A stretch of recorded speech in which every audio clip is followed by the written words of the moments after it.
Hello everybody, welcome back to my channel. I am Gebo the Shaman, and today we are showing you how to do a birth time rectification. Alright, so first thing here, this is just a client that I just had, that I just did a birth time rectification for.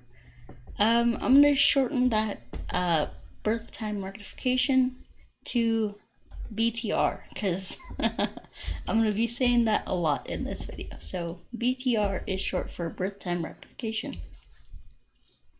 Alright, so let's go into the charts. And remember guys, if you like this content and if you want to see more of it, see different videos about birth time rectification, please do give me a thumbs up, a like on the video, and subscribe for more. That really helps. Alright, let's jump into the chart. So here I have the client's chart notes. He was born December 9th, 1976 in Edmonton, Alberta, Canada. And the time zone, so this is an important thing to look at right here. The time zone. So if you guys don't know,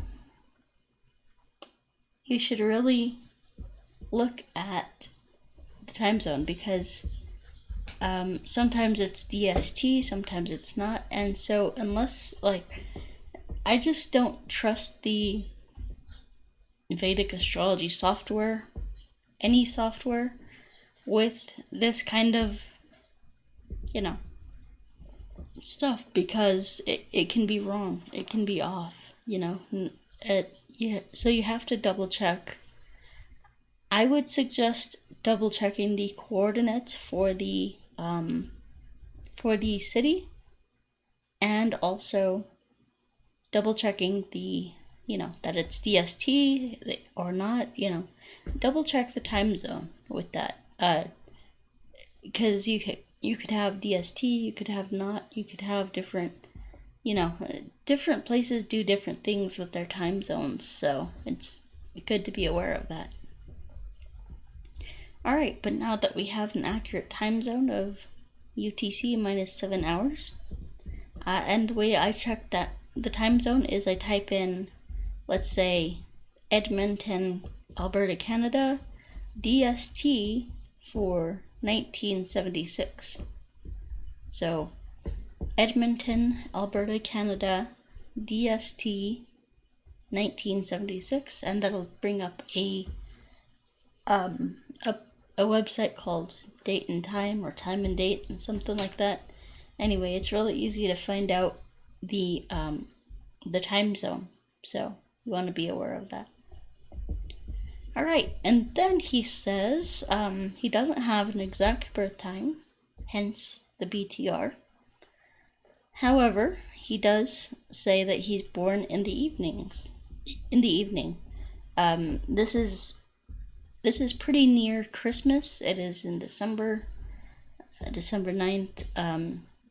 So it's near Christmas, and he said that his parents saw Christmas lights when he was born. So that gives us a good clue. So I looked up, so if someone says they're born in the evening or at dark, or it was dark out when they were born, you say, okay, well, when was sunset?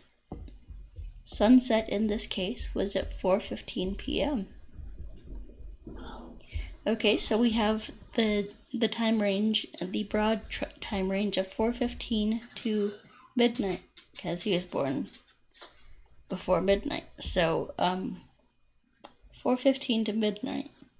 Okay, and then I said, well, you can't see Christmas lights if it's still bright out, right? Even if the sun went down, it's still bright for about an hour or an hour and a half after. So I looked up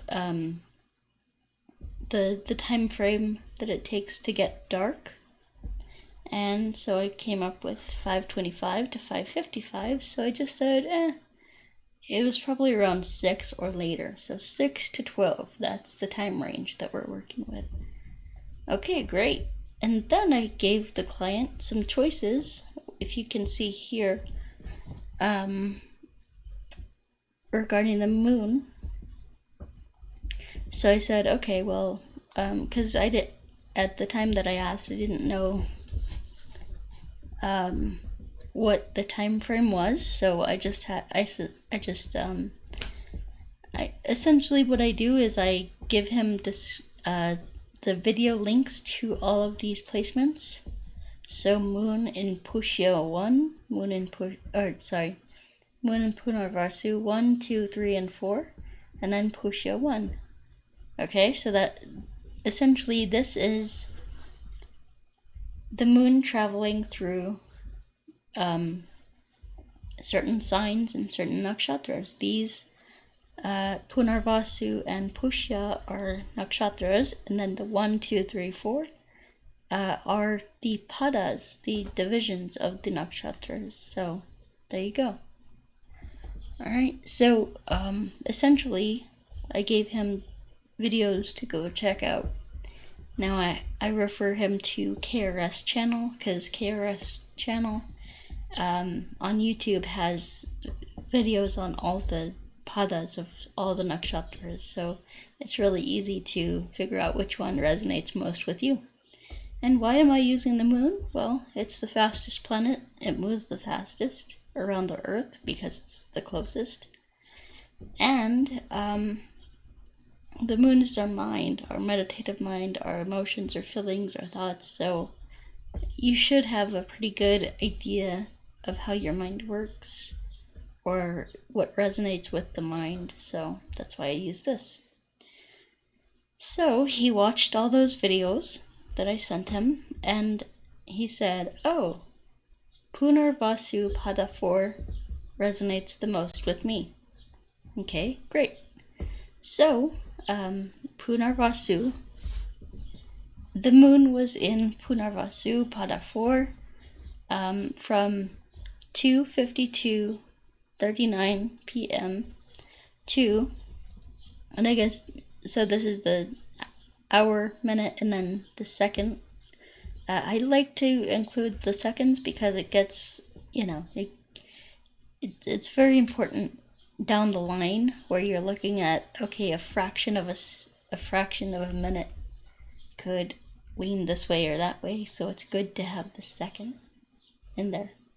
All right, so it goes from 2:52:39 to 9:13:44 p.m. Now we have a stopping point right here, 9:13:44. Okay, so what did I put? I said, okay, well, it has to be between these times, but remember, if you look up here, I said, okay, 4:15 is the earliest, so we're actually looking about 6 p.m. to 12. So I use that same time frame, 6 p.m. to 9:13 p.m. So now we have a 4 or 5 hour window, 7, 8, 9, so a 3 hour window, just about. And then I listed, okay, well, these are the possible ascendants for the D1 birth chart. This is the actual birth chart, the Rashi chart. And so I listed them. So we have Gemini at 4:28 p.m. And then we have Cancer at 6:51:58 p.m. And then we have Leo at 9:45, which is outside of our time frame, so I grayed that out. I don't even look at that. All right, and then what I had the client do after this was I sent him the KRS channel video on Gemini Ascendant and Cancer Ascendant. So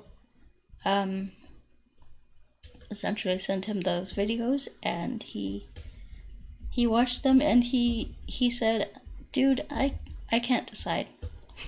I don't know which one I am. It's very hard for me to tell So I said, okay. And then we proceeded on with the D3 chart using this time frame, 6 p.m. to 9:13 p.m. And I looked at his D3. Now, the D3 chart is the chart of the siblings. So if you have birth dates for your siblings, you can use this chart. So you can see his siblings. His sister was born July 17th, 1971 and then here's where we have to use the Mahadashas and the Antardashas. So Mahadasha is essentially the planetary time period. So we had a Jupiter Dasha, Mahadasha, and then we had a Venus Antardasha. Those are the two that I primarily look at, and to see if anything lines up with the birth chart containing those two. So we know that Jupiter is has something to do with siblings. It's not the karka of siblings, that would be like Mars or Mercury. But let's see here. And then we have brother born in Saturn, Venus, or Ketu, Mahadasha. It's either Venus or Ketu, and what I found out is that it's most likely Ketu. So Ketu is the Mahadasha, and so anyway, that's just kind of what I came up with.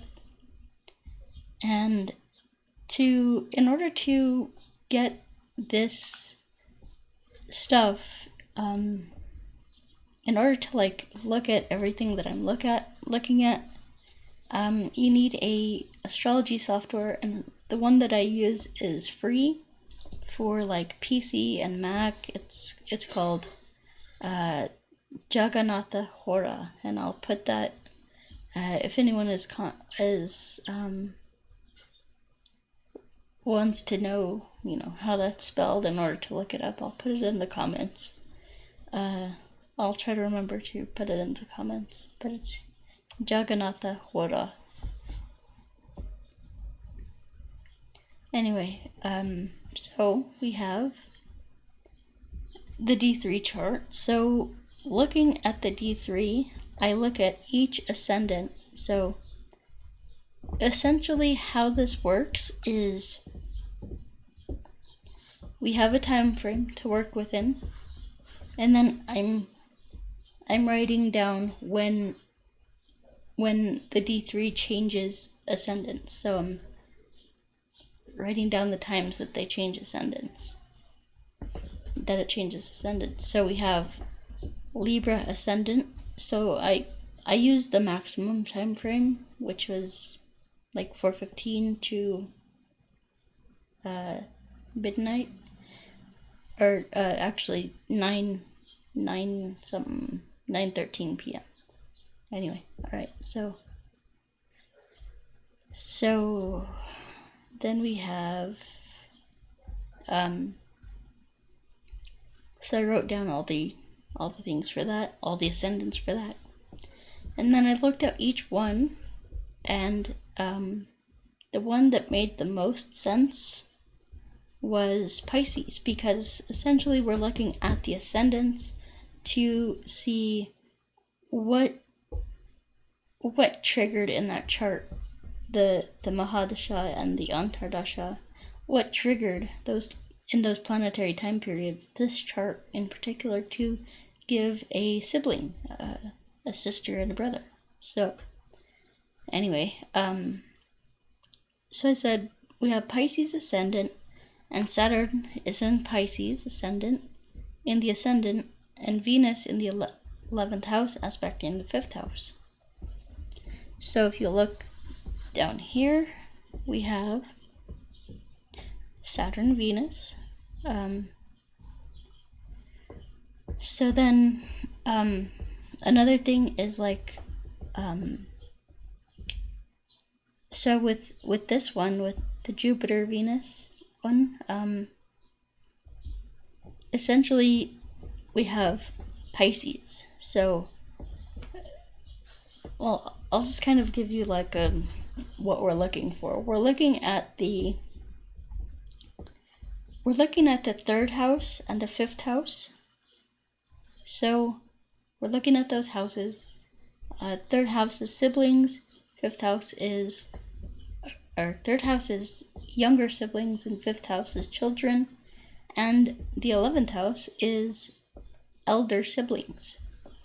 So for him to have Venus in the 11th house, when we see a older sister, that's elder, and then Venus is sister. So we can automatically tell that that's right, it's a key indicator. And then we have, what do we have? Jupiter and Venus. So we have the, essentially the Mahadasha is Jupiter. So let's say if the planetary ruler of the ascendant is having a Mahadasha at the time of, let's say, your sibling's birth.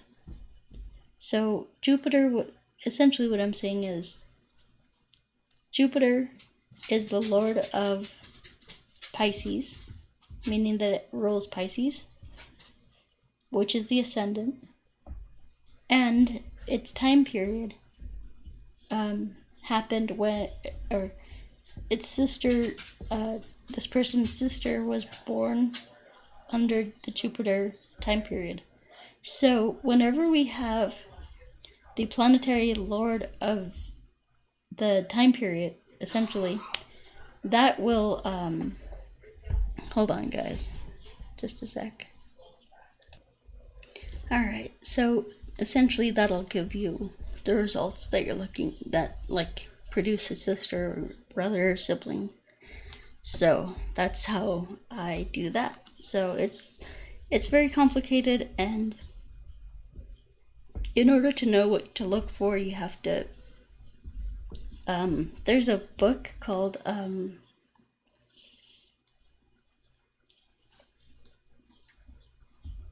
shoot, I forget what it was, but essentially it's a book on birth time rectification. If you search Amazon for it, it'll be right there.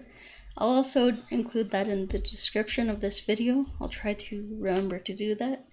And it's by Paul Manley. So PaulManley, I think. So anyway, go check that out. Anyway, because that's where I learned all this stuff from, guys. Truly. I just picked up that book, studied it, and boom, I'm doing stuff for clients now. So, alright, so we discovered that Pisces is the accurate ascendant for the D3 chart. So that Pisces started at 8:46:19 p.m. And so now we have our time frame, 8:46:19 p.m. to 9:13:44 p.m. And that's just doing one chart. That's just looking at one chart. We were able to narrow it down to like a half an hour window, which is incredible.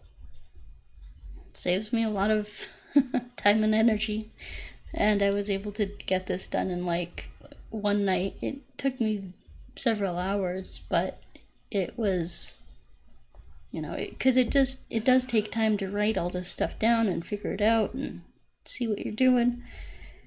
But yeah, it's totally rewarding and worth it. And plus it's fun for me to like have like a little investigative project So let's move on to the D4. This individual said that he moved several times. So the D4 is the chart of moving or buying a home. And so he said that he moved off of a farm that he was raised on, moved off the farm, and he said, so this is another key important detail, guys. A lot of your clients, like if you're doing this professionally, a lot of them won't know the exact date that they moved, or something like that. It'll say, oh yeah, June of whatever. Well, it doesn't really I mean, it's good to have a date. So what this particular client says is he said that it was in the later part of August, late August. So I took essentially the 15th and the 30th, and I cut it in half, and that was the 23rd. So essentially I made that. So, and then he said he moved in the middle of August, I think he said he moved in August of 1989. So I just said, okay, August 15th, boom. So when you don't have the exact dates, it's good to just do that. So when somebody says late August, assume it's the 23rd. If they say August in general, assume the middle of August, the 15th. So, all right, and then we have the time periods for this. So we have Saturn Moon and Saturn Mars. So essentially, you can see here Saturn Mars. We see that connection right here. Aries, because I figured out that it was Aries ascendant, and Aries, Saturn is in Aries, and both of these moves occurred in the Saturn Mahadasha. You see that? And it's in Aries, so we have that Mars connection. And then so we have Saturn in Aries, and that it's the ascendant. So whenever something happens, like whenever the planetary time period correlates with an ascendant of any chart, there's that connection there, something will happen, something big will happen. So if you want to know, when you're going to get married or something like that, you can't predict this stuff with 100% accuracy, but look at the ascendant of your Navamsha chart and look at any planets that are in the ascendant. So there's a quick tip for you guys. So anyway, guys, let's see here. So Saturn is in Aries, Moon and Ketu are in the 4th house. Now for the D4, we primarily look at the ascendant and the 4th house because these are the primary houses of action in the 4th house. So 4th house is moving homes. It pertains to the home. It pertains to the family. Pertains to, all that stuff. And then we have, so we have Moon and Ketu in the 4th house. So we find out that he had to move from the farm due to allergies. Now, and he had to kind of separate from I think it was his father and his brother were staying at the farm, sorry, I can't speak, at the farm. So essentially, he got cut off from his family. His allergies, health conditions separated him from his family. And also that connection of Moon and Ketu in the 4th house, aspecting the 10th house. He had to move due to his mother leaving his father, her husband, and remarrying. So we have Moon and Ketu in the 4th house. What does that mean? So the separation from the father, the mother separating from the father, the Ketu is disconnection, separation, cutting things off. And the Moon is obviously the mother, and it's aspecting the 10th house, which is the father. So there's that disconnection. You can see that in the chart. All right, so now we have let's see here. So yeah, he didn't really give me, so if you can see here, he moved again 1990 to 1992. I would need to see the exact month and date that he moved. This is just so general, I can't really do anything with this, that time frame. And then he moved again 1992 to present, so in 1992, but he didn't say like what month or what date. That's the information that I need. I can't just go off of a year,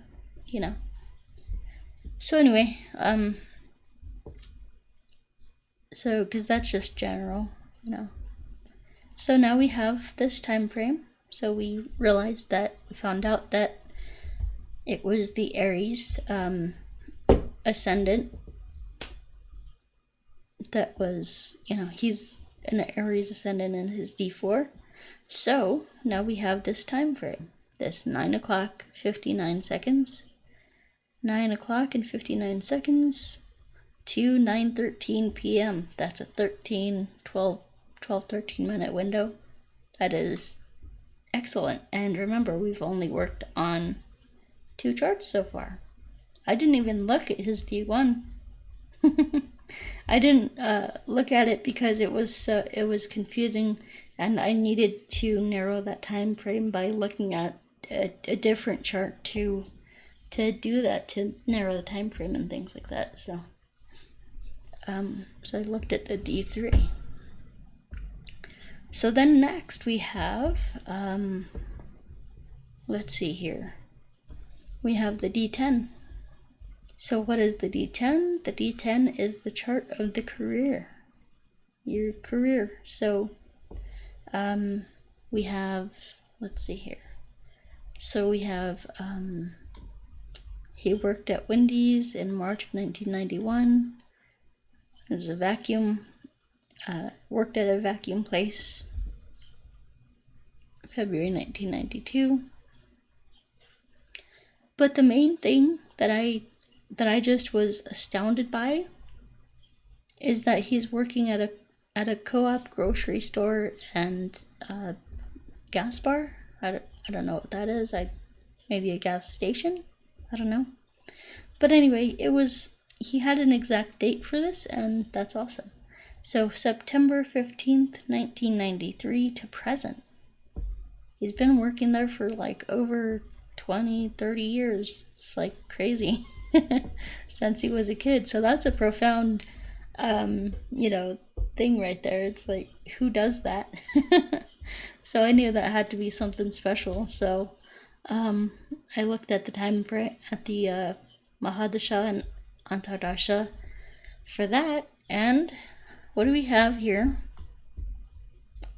We have Saturn in Libra Saturn in Libra ascendant. Jupiter in Capricorn in the 4th house, aspecting the 10th house. Okay, so what does this mean? So we have that Jupiter connection.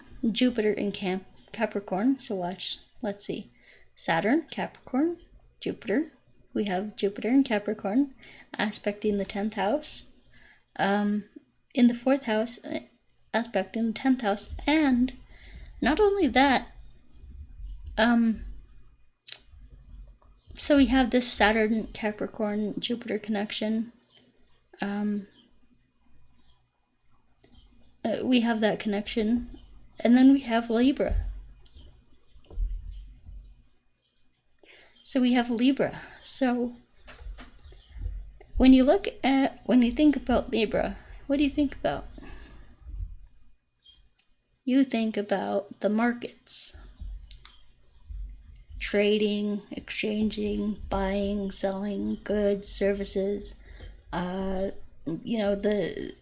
the farmer's market, the market, it's buying, selling, trading, all that stuff. That's the balance scales, the commerce, things like that. So I knew that had to be it. So there you go.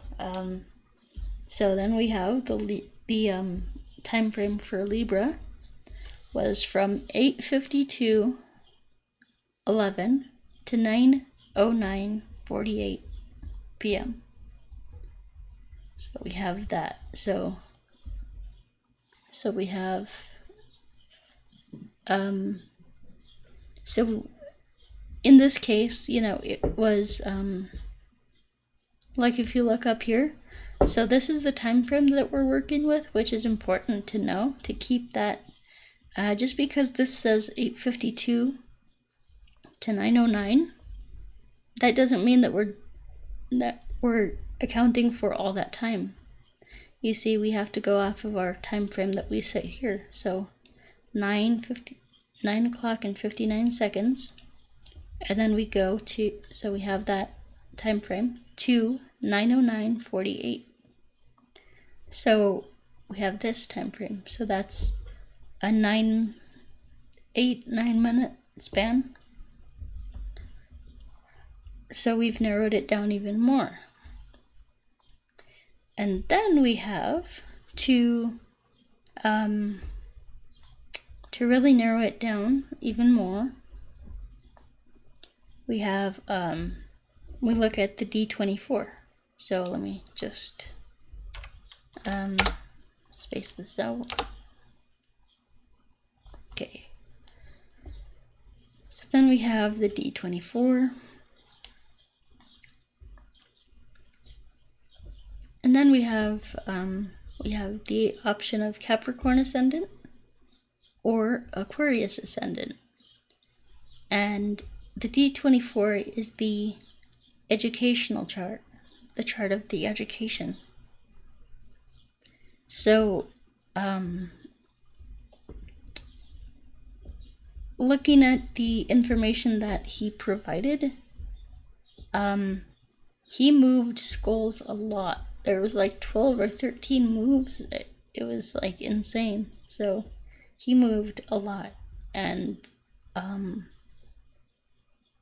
so I knew there had to be some kind of influence of Ketu.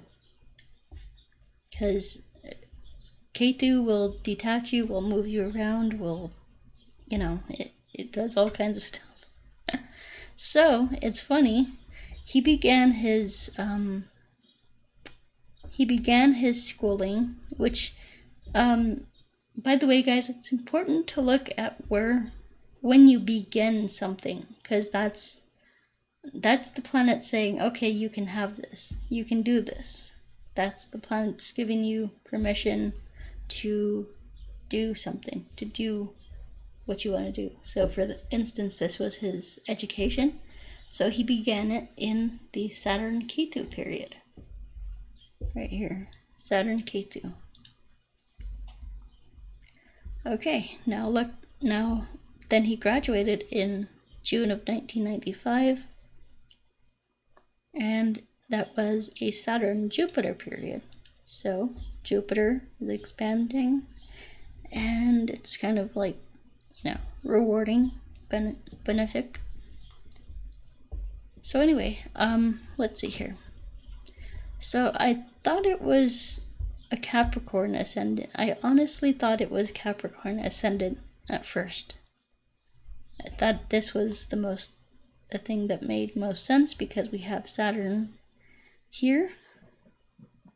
We have Saturn influence on both of those. However, Aquarius is also ruled by Saturn, so it's important to look at both. It's really important to consider all the options rather than jumping to conclusions. And remember, when we're doing this stuff, it's like being a private investigator. We have to come up with evidence that supports our conclusions and make sure that that's accurate, and double check ourselves. So that's important. All right, so then we have Capricorn from 9 o'clock 59 seconds. So we have Saturn in Capricorn ascendant, aspected by Jupiter in the 7th house. And so that's this. So that would pertain to this. However, it's not really that specific.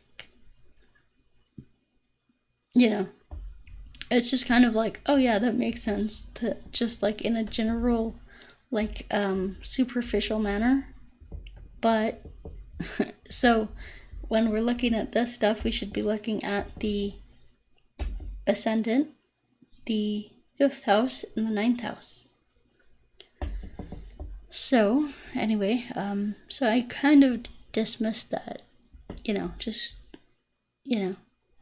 anyway, then I looked at the Aquarius ascendant, and he has a ton of planets in his Aquarius ascendant. He had like Rahu, Ketu, Sun, it was like, I think Moon or something, I don't know, but he had a lot of stuff going on in his first house of his chart. So I knew that, something was going on with that. So with the Aquarius ascendant, I saw that he had a Ketu in Aquarius ascendant, and he moved schools a lot and was unsettled. So that's why I went with Ketu. Plus, if you look at, so I said for Capricorn, Jupiter was in the 7th. Well, if we move that to Aquarius, that means that essentially Jupiter is in the 6th and Saturn is in the 12th. So essentially Saturn was kind of delaying graduation and completion and things like that. And Jupiter was aspecting that at the time of his graduation. So it makes sense. I'm not explaining everything fully and completely. I would love to have a chart here and go through the thorough analysis, but I'm just giving you guys what I have. So essentially, we have Aquarius ascendant at 9:08:22. So we have 9:08 and 20 seconds to 9:09 and 48 seconds. So if we just call it 9:09, so 9:09 would be pretty much in the middle of this. So that's what I did. I said, okay, you were born at 9:09 p.m. Boom. Rectification complete. Now it's important to go back and check our work and make sure that everything lines up, and that you want to see that the ascendant, or the D1 chart matches up with the other charts. So in some way. It doesn't have to do it completely. It can be some, anyway. It's really a long process, and it is, time consuming and things like that. So yeah, that's what we came up with, 909 p.m. Alright, so if you guys want a birth time rectification from me, then hold on. Hey. Alright, so if you want a birth time rectification from me, you can go to gebotheshaman.com. And yeah, so I do charge a pretty penny for those, but they do take me a lot of time, and I spent hours and hours and hours and hours on your birth time rectification, going through it completely and accurately, making sure that it's full and thorough and complete, and that you have, a proper birth time. So this was pretty easy to do with this chart. Now, something that you could do if it was a larger time period, let's say we had like a 5-minute window in there where it wasn't so narrowed down. Let's say by the time we get to the D24 chart, we had a 5-minute window. Something that we could do is look at the D60 chart, and that changes every 2 minutes. So, you could narrow it down even further. So that's what I do. That's pretty much what I do. And I look at all the charts and I go through it thoroughly. So if you're interested in a birth time rectification from me, just know that it does involve a little bit of work on your part to provide me the information that I need. But when you do that, just know that you're getting something solid and something that you'll be able to use that forever. It's not gonna expire. So yeah. Anyway, guys, I hope you got something from this and enjoyed the video. And remember, guys, I am a certified Vedic astrologer.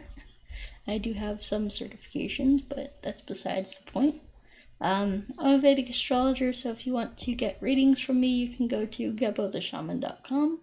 I am the best astrologer, as it says. But I also offer Qigong courses. I have a course that incorporates Kundalini Yoga and Qigong. I offer astrology certification courses. And also, guys, I do have an astrology certification course, but let me know if you would like me to make a birth time rectification course. I charge clients a pretty penny to get their birth time rectified. So if you want to make a business, if you want to make money, birth time rectification does pay a lot, but also you have to know what you're doing. You have to know what you're talking about. So it's important to actually, use the knowledge and learn as much about Vedic astrology as you possibly can, both from my course and from without it. KRS channel is a great resource there. I also offer astrology readings, so if you do know your exact birth time, then you can get an astrology reading from me. The readings are, I do a very unique style of astrology readings that, it's not about your sign or things like that, superficial stuff. It is about diving deep into the spiritual meanings of the planets for you. So what planet wants to work with you on the conscious level, subconscious, unconscious, what planets wants to help you with your health, your wealth, your happiness, your relationships, with your success, things like that. So yeah, it's it's a good and unique reading, so I'd highly recommend checking that out. All right, and then we have the we have my astrology book here. We have Tantric Secrets of Vedic Astrology and Tantric Secrets of Vedic Astrology. This is a great book that I just wrote. It is all about my style of astrology. So if you're wondering about how I do things in my readings, this is pretty much the manual how to do a reading, an astrology reading for your clients. So if you want to, I have a astrology certification course teaching this, but also if you want to get the book, that also works. The two go hand in hand, so I mean it's a great resource. Plus, I mean, you get to see my face on there, so but yeah.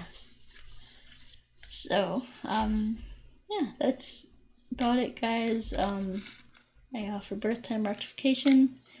I offer rune readings, career coaching, life coaching, trauma healing course, also called the emotional awareness course, distance energy healing, and so much more. So you can go to my website, gebotheshaman.com, to learn more about everything that I have to offer.